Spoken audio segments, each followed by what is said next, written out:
Hello, everybody, and thank you for tuning into the Liberty Report. With me today is Chris Rossini, the co-host. And Chris, welcome to the program. Good morning, Dr. Paul. Very good. Good to have you with us. And today we'd like to visit and talk about the trade war going on. How serious is this trade war? We certainly read a lot about it, and some days we see the market way up, and sometimes it's way down. It is significant. Trade has been an issue. It's been around for probably thousands of years. Always this idea of protectionism. And we all knew before Trump was elected that he was a protectionist and he was a populist and he believed strongly in tariffs and he was going to crack down on all these unfair trade practices. And he more or less has stuck to his guns on this.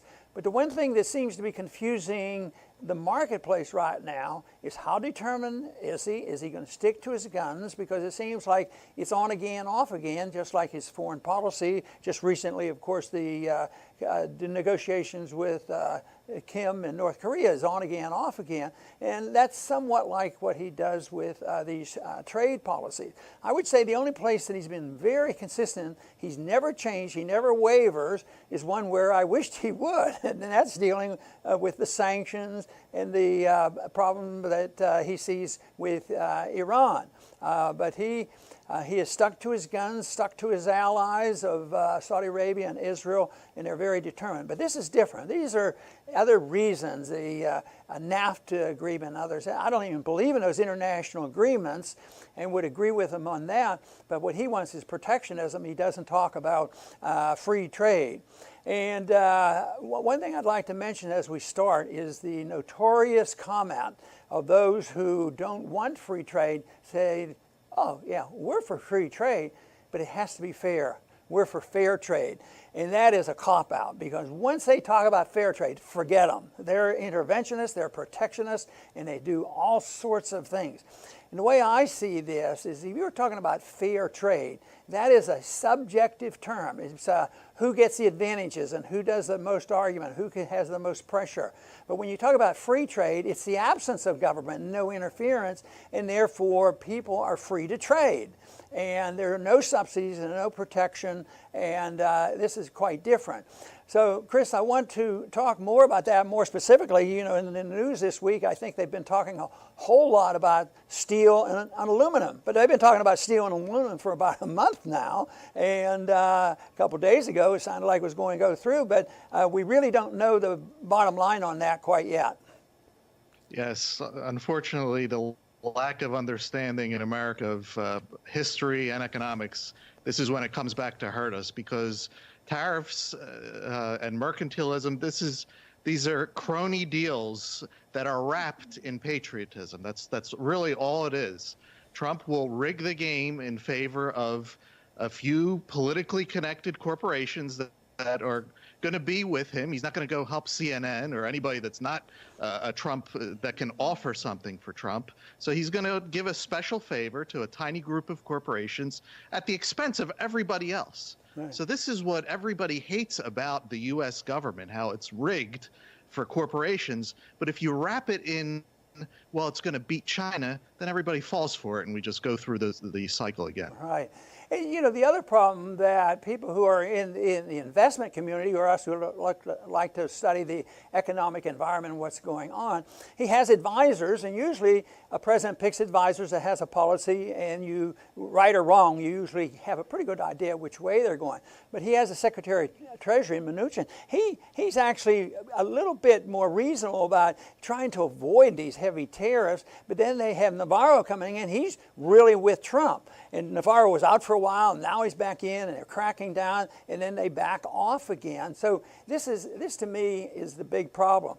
But let's say these tariffs go through, and yesterday, I believe, as recently as yesterday, the people who were on the receiving end of this weren't too happy. And it wasn't China that was yelling and screaming. It was our allies. It was the European Union. It was Mexico, and it was Canada. And that was where all the penalties penalties were going to be. There was going to be over $23 billion of penalties on imports from those three countries. At the same time, China was only selling us about $3 billion worth of steel. We don't depend on China for steel, but this was to protect steel. And they went on and did this, or getting ready to do this, and yet the allies now are yelling and screaming. So today there doesn't seem to be as much concern, so they're probably going to have to back off from there. There'll be this yelling and screaming. But I think, it's either that Trump doesn't know what direction he's going, or he really knows what direction he's going. Maybe he's more political than anybody realizes.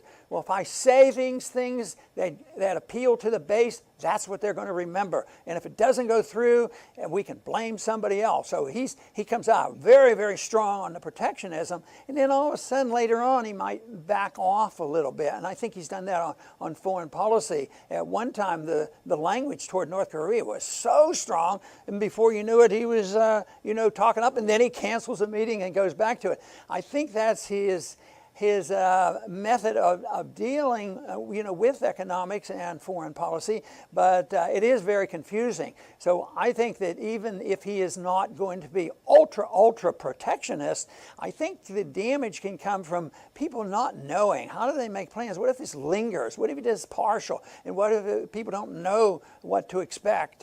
So I think that's the bigger problem right now. But basically, we do know that he likes tariffs. We know Republicans and Democrats like sanctions. Most of them are fair traders and not true free traders. We only have a few free traders. But it's going to be something that we have to watch. And if some of these go into effect, and then there's retaliation, because that's the only thing that's happened so far, is Trump talks tough, and then when our allies are hit, they're getting hit too. They have to talk tough. And one of these days, that conversation might get out of hand, and it'll be hard to repair the damage that it's done. Mm-hmm. And this is damaging. What in essence is happening is tariffs are a tax on Americans. Our money goes to the federal government, and it's supposed to be for our own good. So that's like a mugger coming up to you on the street and saying, "Give me your wallet. It's for your own good." It's really no different. But the difference is the mugger does not have schools to tell you that you're being robbed for your own good. He doesn't have a media to tell you that it's for your own good, or Hollywood movies to convince you that this is all for you. So maybe if the mugger turns into a government someday, he can get away with it. Yeah, and one of the arguments they're using now, as they always do, is that this is for national security reason. If we don't protect our steel industries and aluminum industries, when the big war comes, who's going to produce it? Well, it turns out that putting penalties on your allies is certainly not a way of protecting them. And I think that's just a scheme to keep people on edge about a big war coming, where the whole dependency will be on our steel mills. But this is nothing new. It's been going on.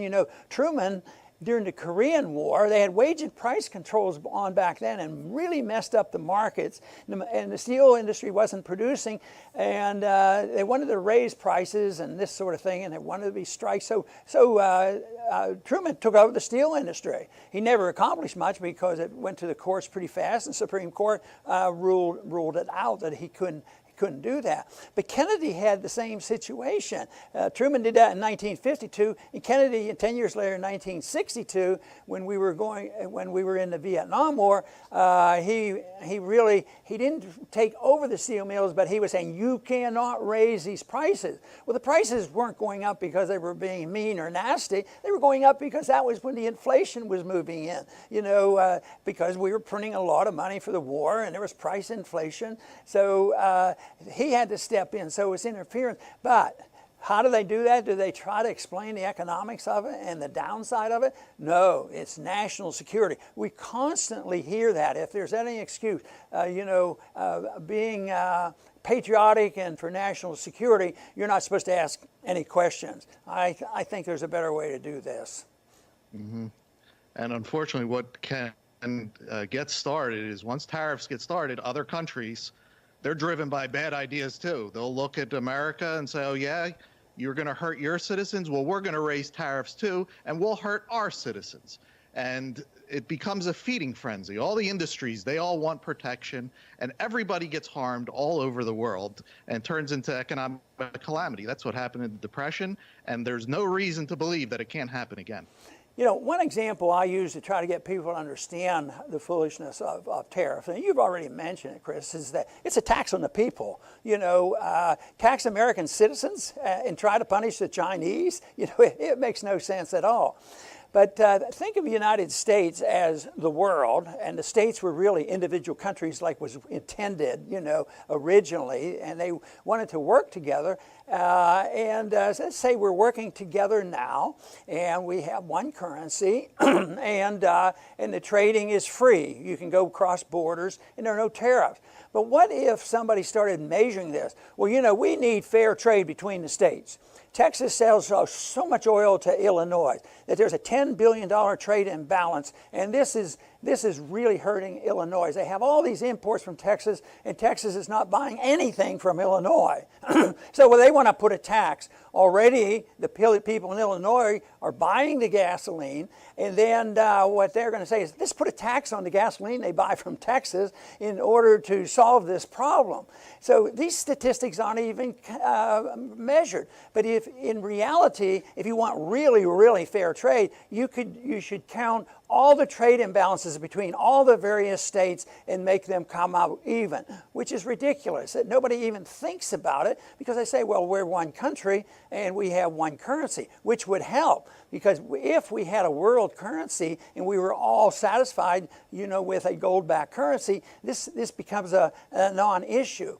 Because if you start to buy too much stuff from a country and you use up all your capital and all your funding, you have to quit. Because you don't have the money. You have to sell something to somebody else. Illinois doesn't have to sell it to Texas. They have to sell it to somebody else in order to get the cash to pay for the oil. And that's what would have to be for the United States. We'd have to sell something. But where we really mess it up is we have the biggest advantage because what we have is the ability to counterfeit our money. So we have an imbalance, or we want the advantage. So this is the biggest advantage to us in trade, is that we print the currencies. We don't have to earn the money that we spend overseas. So if we come up short and we don't have enough money to pay the bills to China, it's printed money, and the whole system is designed to help us because we're strong, and they have to buy our debt back, and they do. They end up doing anyway for their self-interest as well. But it just doesn't work. And already the Chinese don't have many barriers, and we have the most barriers on of any country. We have 450 protection measures where China has 150. So this is a monetary issue as well. It's a lack of understanding of free trade. It's a lack of understanding that when you put a tariff on somebody, you're punishing the wrong people. You put a tariff on China, it might not do anything with steel, but it might make the cost of shoes that poor people can buy doubled.